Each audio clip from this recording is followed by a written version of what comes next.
At takbo para sa barangay, inilunsad naman ng PNP sa Ilocos Sur para sa mapayapa at maayos na eleksyon. Narito naman ang report ng aming kasamang si Benny Malakdem ng PTV Ilocos Sur. Benny, magandang hapon sa iyo.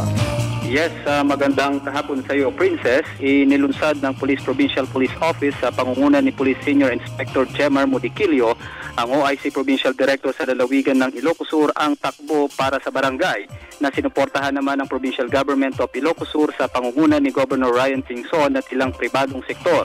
Layon ng nasabing pandan na makapagbigay ng kaukulang atensyon at mensahe sa mga mamamayan ukol sa mithiin ng PNP na maging mapayapa at maayos ang nalalapit na barangay eleksyon, kung kaya't inimbitahan din ng mga chief of police sa mga kakandidato at kasalukuyang opisyalis ng barangay upang makisa sa nasabing programa.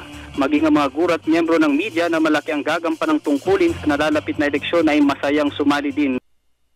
Kaugnay nito, Princess, ay wala pa namang naitatalang krimen na may kaugnayan sa barangay election dito sa lalawigan ng Ilocos Sur. Mula dito sa PTV Ilocos, ako naman Benny Malakdem para sa Telebisyon ng Bayan.